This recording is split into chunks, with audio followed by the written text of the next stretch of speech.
इस कहानी की शुरुआत में सिएटल शहर से बाहर सुनसान जगह पर एक घर को दिखाया जाता है, जिस घर में दो लड़कियां होती हैं। एक का नाम केटी, दूसरे का नाम बीका होता है। बीका केटी को उस श्रापित टेप के बारे में बताती है, जिसके बारे में पूरे शहर को पता है। वो बताती है कि जो भी इस टेप को देख लेता है उसकी 7 दिनों में मौत हो जाती है। केटी बताती है, उस टेप को मैंने कुछ ही दिनों पहले अपने बॉयफ्रेंड और उसके 2 दोस्तों के साथ देखा था। अब रात को जब केटी अपनी मॉम से फोन पर बात कर रही होती है, तभी उसके कमरे का टीवी अपने आप ही चालू हो जाता है।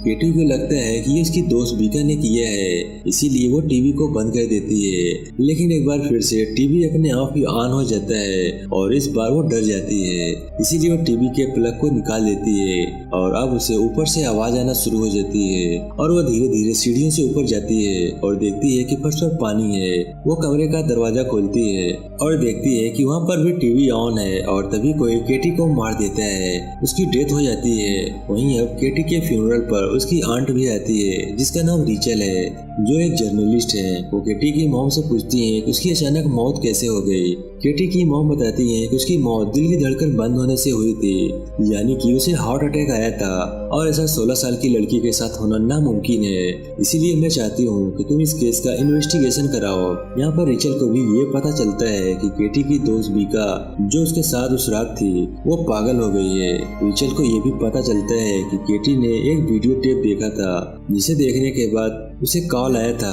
और कहा था 7 दिनों में तुम्हारी मौत हो जाएगी। और उस वीडियो टेप को केटी के साथ उसके बॉयफ्रेंड और उसके 2 दोस्तों ने भी देखा था। केटी का रात 10 बजे खून हुआ था और उसी रात को ठीक 10 बजे केटी के बॉयफ्रेंड और उसकी 2 दोस्तों का भी खून हो गया था, जिन सब ने उस वीडियो टेप को देखा था। और अब रिचल किसी तरह से उस वीडियो टेप तक पहुंचना चाहती है, इसीलिए रिचल उस जगह जाती है जहां पर केटी, उसके बॉयफ्रेंड और उसके दोस्तों ने श्रापित टेप को देखा था। इस जगह का नाम शेल्टर माउंटेन होता है। केटी अपने दोस्तों के साथ कमरा नंबर 12 में रुकी थी और जब वहां पर जाती है तो वहां पर रिचल को श्रापित वीडियो टेप मिल जाता है। वो टीवी पर उस वीडियो टेप को देखती है, जिसमें बहुत ही डिस्टर्बिंग वीडियो होते हैं। जब वो पूरे वीडियो टेप को देख लेती है तो वहाँ पर जो फोन रखा होता है उसकी घंटी बजती है और जब रिचल फोन उठाती है तो दूसरी तरफ से आवाज आती है कि 7 दिनों बाद। रिचल को कुछ समझ नहीं आता और यहाँ से वो सीधा अपने एक्स बॉयफ्रेंड के घर आ जाती है, जिसका नाम क्ले है। दरअसल रिचल का एक बेटा भी होता है जिसके पिता क्ले हैं। अब वो क्ले के साथ सारी बातें शेयर करती है, किस तरह से उसने वीडियो टेप देखा और फिर उसे कॉल आया,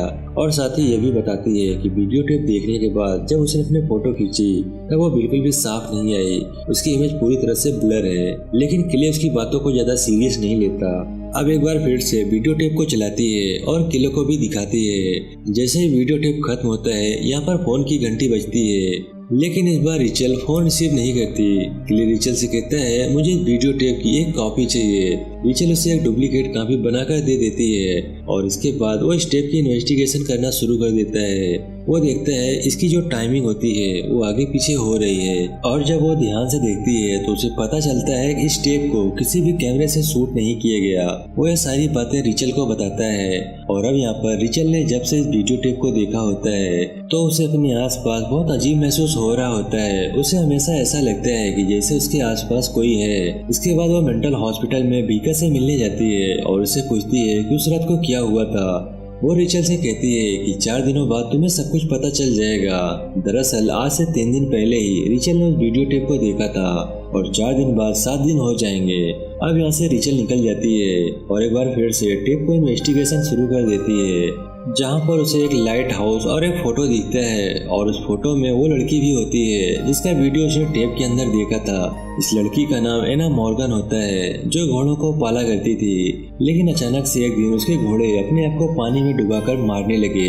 इसके बाद एना मॉर्गन ने भी अपनी जान ले ली।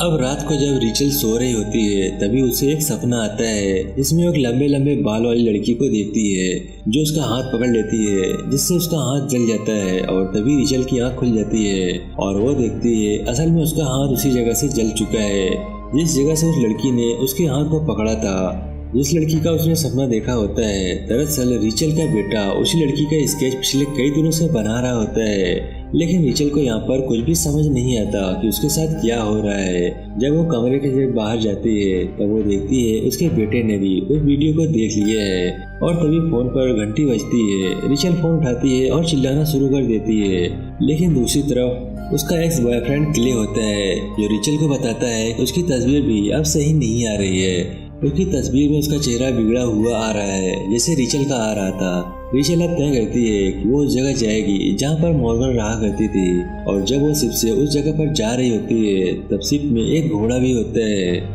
जो रिचल को देखकर पानी में कूद जाता है और अपनी जान दे देता है। इसके बाद रिचल उस जगह पहुंच जाती है जहाँ पर एना मॉर्गन रहा करती थी। वहाँ पर अब उसका पति रहता है। रिचल को अब यहाँ पर वो मिरर भी दिखता है, जो उसे एना के साथ वीडियो टेप में देखा था। वो एना के पति से एना के बारे में पूछना चाहती है, लेकिन वो उसे कुछ भी बताने को तैयार नहीं था। इसके बाद रिचल बाहर आकर अपने बेटे को कॉल करती है और उसका बेटा बताता है कि मैं जो भी स्केच बनाता हूँ वो समारा मुझसे बनवाती है। समारा को घोड़े बिल्कुल भी पसंद नहीं है, लेकिन रिचल को नहीं पता कि समारा कौन है। इसके बाद रिचल यहाँ के साइकेट्रिक हॉस्पिटल में जाती है और उस डॉक्टर से मिलती है जिसने एना का इलाज किया था।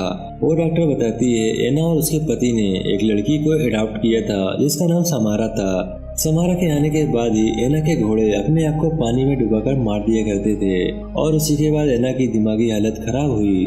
और अब रिचल एक बार फिर से एना के घर पे जाती है जहाँ पर उसका पति नहीं होता। जब वो घर की तलाशी लेती है तो वहाँ पर उसके एक वीडियो टेप मिलता है। जब वो वीडियो टेप को प्ले करती है तो उसमें समारा होती है, जिसके चेहरे के आगे उसके बाल होते हैं, और ये वही लड़की होती है जिसके विजन उसके सपने में आए थे, जिसने उसका हाथ पकड़ा था और उसका हाथ जल गया था। यहाँ पर रिचल को पता चलता है कि एना और उसके हस्बैंड को जब पता चला कि समारा की वजह से उनके घोड़े मर रहे हैं तो उन्हें शक हुआ कि समारा को कोई न कोई मेंटल प्रॉब्लम है। इसीलिए उन्होंने उसे मेंटल हॉस्पिटल में एडमिट कर दिया था। और ये टेप उसी हॉस्पिटल का होता है जहाँ पर वो डॉक्टर के सामने एडमिट करती है कि उसके पेरेंट उससे ज़्यादा घोड़ों से प्यार करते हैं, इसीलिए वो उन्हें नुकसान पहुँचाती है। वो ऐसे विजन दिखाती है जिनसे उन्हें परेशानी होती है। दरअसल समारा के पास ऐसी शक्ति होती है जिससे वो किसी को भी कैसा भी विजन दिखा सकती है, और उसने ऐसे ही विजन अपनी मॉम को यानी कि एना को दिखाए थे, जिससे उसकी हालत खराब होना शुरू हो गई थी। और इसके बाद एना और उसके पति ने उसे घोड़ों के अस्तबल के ऊपर सोने के लिए मजबूर किया। घोड़ों की आवाज़ों से वो परेशान हो जाया करती थी, इसीलिए उसे घोड़ों से नफरत हो गई और उसने अपने दिमागी शक्ति से घोड़ों को खुद को अपनी जान लेने पर मजबूर किया। अब उसे समझ में आ चुका है कि समारा क्यों घोड़ों से नफरत करती थी। तभी यहाँ पर एना का हस्बैंड आ जाता है, जो पीछे से एना पर हमला करता है और टीवी को उठाकर बाथरूम में ले जाता है, जहाँ वो देखता है कि बाथटब पूरी तरह से भरा हुआ है। वो रिचल से कहता है तुम्हें उसकी आवाज़ें सुनाई देती है, इसका मतलब ये है कि वो अब भी जिंदा है। वो दिन रात कभी भी नहीं सोती थी और अब उसे कोई नहीं बच सकता। रिचल कहती है मैं अपने बच्चे को बचाना चाहती हूँ, नहीं तो वो मारा जाएगा। एना का हस्बैंड कहता है कि अब उसे कोई नहीं बचा सकता, और इसके बाद वो खुद अपनी जान ले लेता है। तभी यहाँ पर रिचल का एक्स बॉयफ्रेंड क्ले आ जाता है, जो उसे संभालता है, और ये दोनों के दोनों घर के पास बने हुए अस्तबल में जाते हैं, जहाँ पर एक लंबी सीढ़ी होती है। और जब ये सीढ़ी से ऊपर जाते हैं तो वहाँ पर रहने की जगह होती है। दरअसल समारा की वजह से जब एना की मेंटल हालत खराब होना शुरू हो गई थी तो उसे यहीं पर रखा गया था, जहाँ पर घोड़ों की आवाज़ से बहुत ज़्यादा डिस्टर्ब हुआ करती थी। इसीलिए उसने घोड़ों को विजन दिखाना शुरू कर दिया, जिस वजह से घोड़ों ने पानी में डूबकर अपनी जान दे दी। अब यहाँ पर इन्हें दीवार पर एक वॉलपेपर दिखता है। जब ये उस वॉलपेपर को हटाते हैं तो वहाँ पर एक जले हुए पेड़ की तस्वीर बनी हुई होती है, और उस पेड़ को रिचल ने शेल्टर माउंटेन के पास देखा होता है, जहाँ पर उसे श्रापित टेप मिला था। ये दोनों के दोनों समझ जाते हैं कि समारा का उस जगह से कोई ना कोई कनेक्शन है।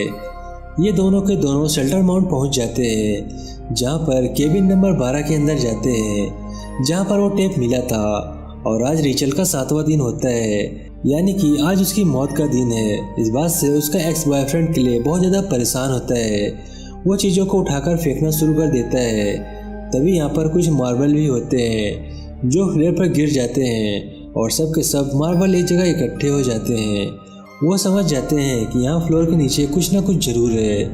वो लकड़ी के फ्लोर को कुल्हाड़ी से काट देता है और देखता है नीचे एक कुआं है, और तभी रूम में अपने आप ही चीज़ें उधर उधर गिरना शुरू हो जाती हैं। इस वजह से रिचल कुएं के अंदर गिर जाती है, और इसके बाद ढक्कन अपने आप ही बंद हो जाता है। और तभी पानी के नीचे से एक हाथ निकलता है, जो रिचल का हाथ पकड़ लेता है और यहाँ पर रिचल को समारा का विजन आते हैं, जहाँ पर समारा एक कुएं के पास खड़ी होती है।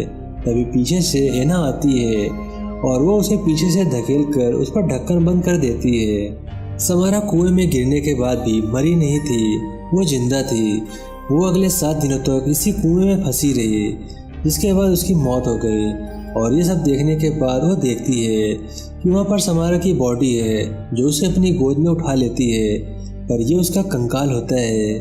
और अब यहाँ पर रिचल के बॉडी में जितने भी निशान थे, अब वो अपने आप ही गायब हो जाते हैं, यानी कि वो 7 दिन के श्राप से मुक्त हो गई थी। तभी उसे क्ले बताता है कि तुम्हारे 7 दिन अब पूरे हो चुके हैं, तुम अब भी जिंदा हो। यहाँ पर अथॉरिटी आ जाती है, जो रिचल को नीचे से ऊपर ले आती है। इसके बाद समारा की डेड बॉडी को पूरी रीति रिवाज के साथ दफना दिया जाता है, ताकि उसकी आत्मा को मुक्ति मिल जाए और कभी कोई इस श्राप से ना मरे। अगले दिन रिचल को दिखाया जाता है, जो अपने बेटे के साथ लेटी होती है, और वो उसे बताती है कि उसने समारा की मदद की, अब कोई भी इस श्राप से श्रापित नहीं होगा। रिचल का बेटा कहता है कि आपको ऐसा नहीं करना चाहिए था, उसे आपकी मदद की कोई जरूरत नहीं थी। वो ना कभी सोती है और ना कभी रुकेगी। और इसके बाद रिचल के बेटे के नाक से खून निकलना शुरू हो जाता है और उसके हाथ में समारा की उंगलियों के निशान भी आ जाते हैं। रिचल समझ जाती है कि समारा भी इस दुनिया में एग्जिस्ट करती है। इस बात से वो घबरा जाती है, क्योंकि आज किले का 7वां दिन होता है। आज से 6 दिन पहले उसने वीडियो टेप को देखा था, जो कि श्रापित है।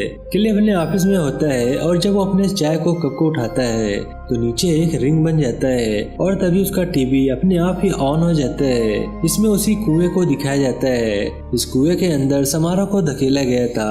अब समारा उस कुएं के अंदर से निकलती है और किले की तरफ बढ़ती है, और अगले ही पल वो टीवी से बाहर आ जाती है और इसके बाद वो किले को मार देती है। अब यहाँ पर रिचल भी पहुँच जाती है और देखती है कि किले की मौत हो चुकी है। समारा किले की मौत से बहुत ज्यादा दुखी होती है और वापस अपने घर अपने बेटे के पास आ जाती है। उसे समझ में नहीं आता कि समारा ने उसे क्यों नहीं मारा, और तभी वो उस टेप की कॉपी को देखती है जो उसने किले के लिए बनाई थी, और वो समझ जाती है कि उसे समारा ने क्यों नहीं मारा, क्योंकि उसने टेप की एक कॉपी बनाई थी जो उसने किले को दी थी। यानी कि समारा की जो कहानी है उसे और भी आगे बढ़ाया है, और जो भी ऐसा करेगा समारा उसे नहीं मारेगी।